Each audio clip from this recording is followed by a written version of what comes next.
Zelda Echoes of Wisdom, donc on peut réécouter, nécessitant des remous, sans jamais rien comme le rond, mais je garde stuff dans le futur. Voilà, je vois ça. Mario Kart Wii, ce jeu incroyable qui a marqué beaucoup l'enfance. Pour moi, c'est le meilleur Mario Kart de la série parce que je m'en souviens tous les bons moments que je passais sur la Wii avec le volant quand j'étais petit. Et aussi avec ses personnages, ses circuits, ses musiques. Bref, à l'époque, c'était un vrai banger et même encore aujourd'hui. Puis même si maintenant on y a des versions plus récentes comme Mario Kart 8 Deluxe, il y a un petit quelque chose à Mario Kart Wii qui le rend encore plus spécial. Peut-être que c'était l'époque où on jouait tous ensemble, entre potes ou en famille, avec la Wii allumée dans le salon. Bref, Mario Kart Wii c'est plus qu'un jeu, c'est une partie de notre enfance qu'on n'oubliera jamais pour ceux qui ont joué. Mais si on parle de Mario Kart Wii aujourd'hui, ce n'est pas juste pour se replonger dans la nostalgie. Même si entre nous, ça donne clairement envie. Non, si on en parle, c'est parce qu'après toutes ces années, la communauté a transformé ce jeu culte en un véritable terrain de jeu pour le speedrun, surtout en contre-la-montre. Chaque mécanique, chaque glitch, chaque skip est exploité au maximum pour exploser des records. Alors c'est parti pour découvrir les records les plus fous de Mario Kart Wii.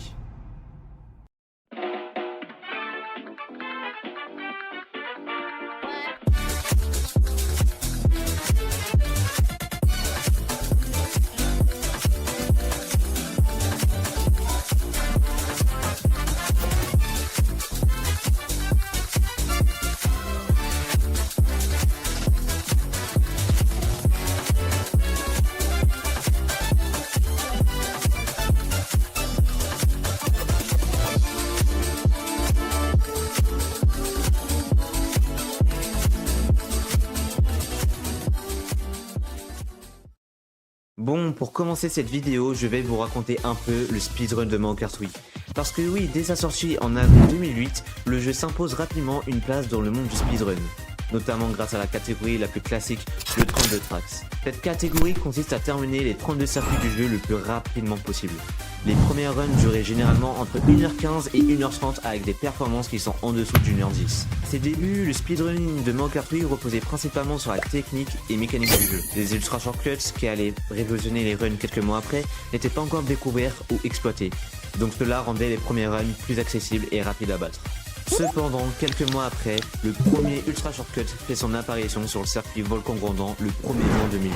Le bug a été découvert par le joueur Riley, découvrant qu'en utilisant un champignon pour atteindre le rocher situé à gauche de la ligne de départ, il est possible de rester sur ce rocher, d'effectuer un tour complet et de retourner sur la piste pour valider le tour, ce qui permet de faire un temps de moins d'1 minute.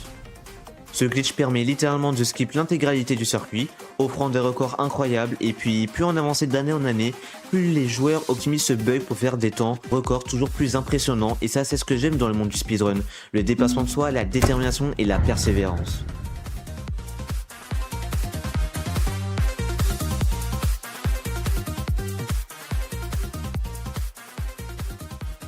Puis il n'y a pas que sur le circuit Volcan Grandant comme Ultra Shortcut qui a été découvert par la communauté.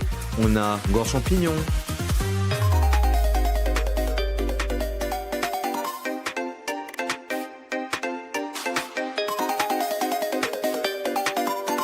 ensuite on a Mine Wario,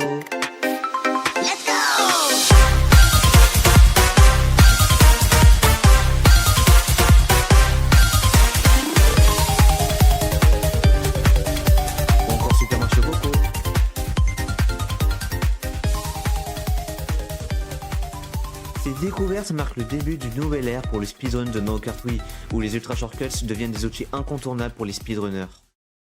Entre 2011 et 2013, face à la montée en puissance des ultra shortcuts, la communauté décide de séparer en deux catégories facultatives, qui émergent le no ultra shortcuts, où le but c'est de faire la run sans utiliser les skips, et ça privilégie principalement les techniques et mécaniques du jeu, et de l'autre côté on a le fameux ultra shortcuts, où comme vous l'aurez deviné, on exploite les glitches pour réduire les temps records. On a des speedrunners comme MrBean 35000 VR, Luke et Sword of Seals qui contribuent à la popularisation par leur performance.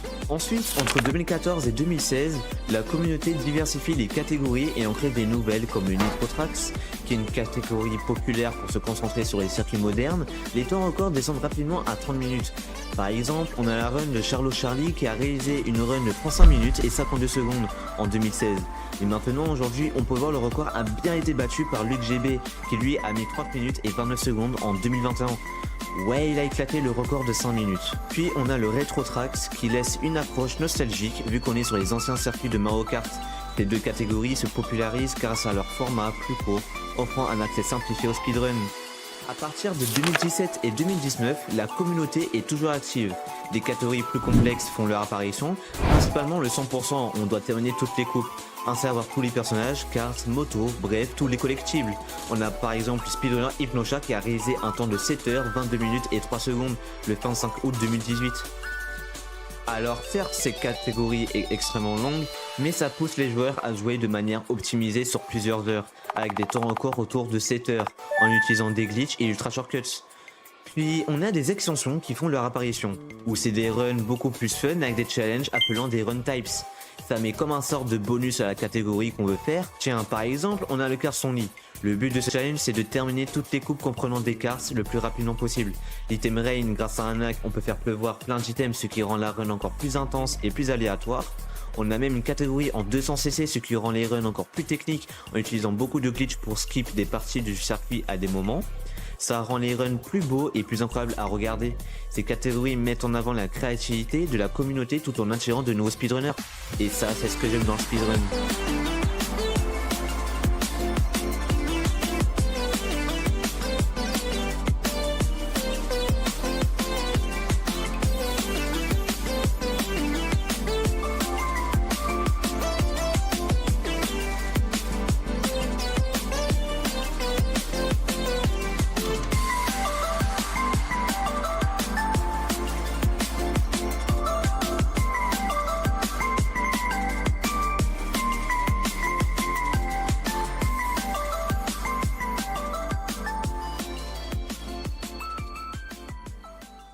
Et pour finir, entre 2020 et 2024, les glitches sont désormais systématiquement exploités et étant des catégories classiques continuent de descendre comme le 32 tracks avec des ultra shortcuts où les records actuels sont sous les 54 minutes.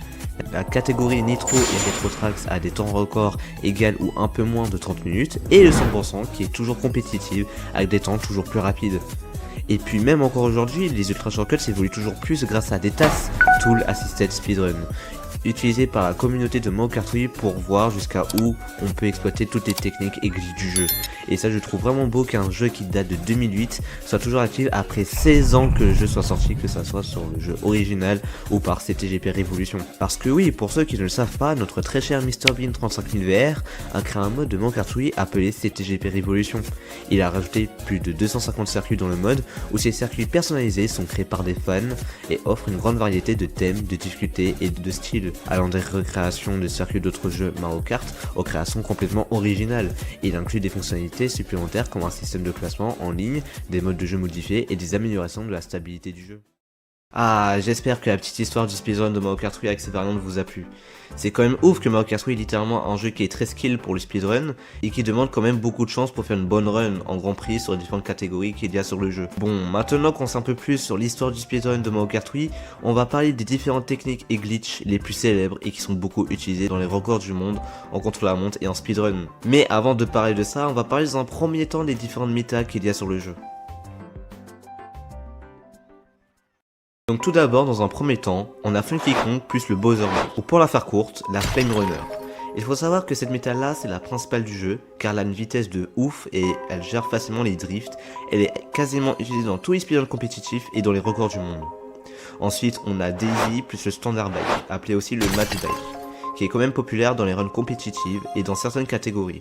C'est une alternative de la Flame Runner, il possède des avantages pour certains circuits spécifiques. Et pour finir, la dernière méta, c'est de choisir n'importe quel personnage léger plus Quacker. Cette méta est aussi forte car on a une accélération qui est un énorme avantage, il a une maniabilité de fou, il peut faire du hors-piste et il a des plus gros avantages, c'est de faire un bug pour littéralement slider sur une côte d'une montagne. Par exemple sur Grand Champignon, il y a un bug où on utilise cet avantage, mais on va y revenir dessus juste après. Les Ultra Shortcuts.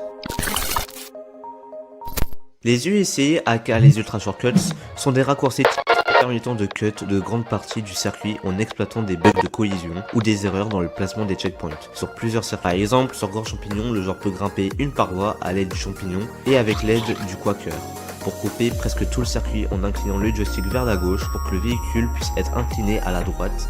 Puis on se laisse tomber vers la sortie de la grotte, on retourne à la ligne de départ pour valider le tour si on a bien réalisé la manœuvre. Et on répète ça plusieurs fois pour faire un temps record d'1 minute. Carrément, si vous êtes chaud, il est possible de rester sur cette paroi et littéralement danser sur cette paroi pour faire un temps de 30 secondes. Ce bug a été découvert par Probian8 en 2008. Ensuite, il y a un gros bug sur Super Marché Coco qui est le plus connu. Ce glitch permet de passer directement du rez-de-chaussée au dernier étage au sentenceur mur précis, puis d'aller au parking et faire des tours, ce qui réduit énormément le temps du tour. Pour ce faire, rendez-vous à l'escalator du premier étage, faites un saut précis pour trigger un wall clip. Le jeu croit que t'es sur la route alors que non. Une fois que c'est fait, bravo, vous avez réussi le plus gros du bug. Maintenant, allez au parking en suivant la direction. Puis faites un tour pour valider un premier tour, et etc.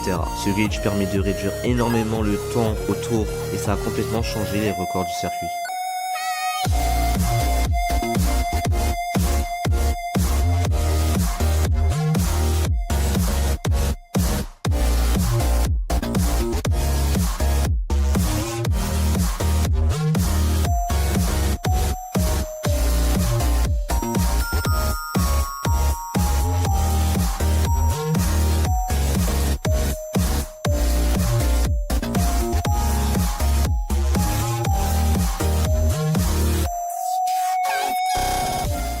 Sur Château de Bowser, il existe un ISK, donc c'est un non-item shortcut, avec un checkpoint qui est très mal placé qui permet de skipper une énorme partie du circuit en sautant sur un mur. Mais comment ça marche?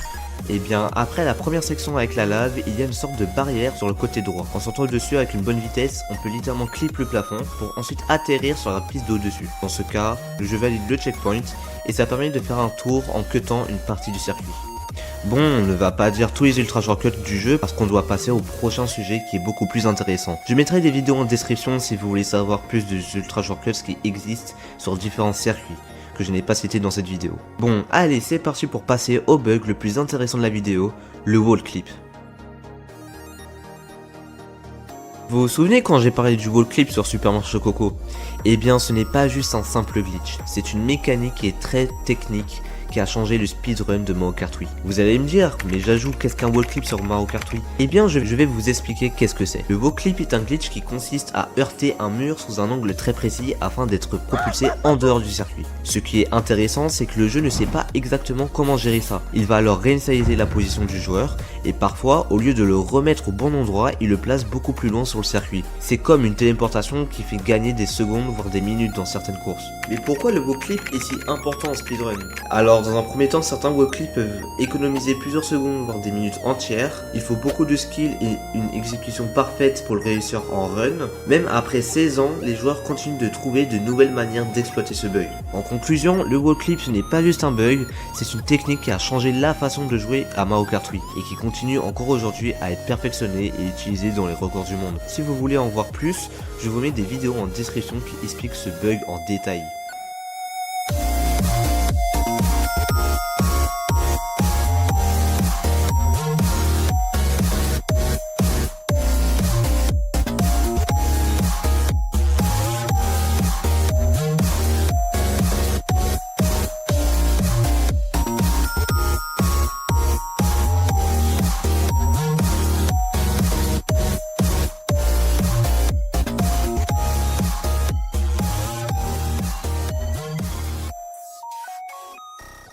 Le Rapid Fire Hop. Le Rapid Fire Hop est une technique avancée qui consiste à spammer le bouton de saut B avec la Wiimote plus Nunchuk ou L et R sur manette GameCube, tout en maintenant un drift. Cela permet de réduire la perte de vitesse et de garder une meilleure trajectoire sur certaines sections du circuit. Qui a découvert cette technique? Le Rapid Fire Hop a été découvert par la communauté de Mario Kart Wii dans les années 2010-2012, mais il n'y a pas de joueur spécifique qui l'a popularisé. Ce sont surtout les TAS qui ont commencé à utiliser ces techniques dans leur run avant que certains joueurs humains fassent ces techniques. Le Tool Assisted Speedrun. C'est le niveau ultime du speedrun sur Mario Kart Wii. Il s'agit d'un run entièrement optimisé grâce à des outils informatiques permettant d'entrer des commandes image par image, ce qui donne un contrôle parfait sur chaque action du joueur. Contrairement au speedrun classique réalisé par des humains, un TAS n'a aucune limite. Il peut exécuter des manœuvres parfaites au pixel près, il peut exploiter des bugs et glitches impossibles à faire humainement, il sert souvent à établir les meilleurs temps théoriques possibles pour un circuit. Mais comment fonctionne un TAS sur Mario Kart Wii? Un TAS est réalisé à l'aide d'un émulateur. Le joueur peut ralentir le jeu et entrer des inputs image par image.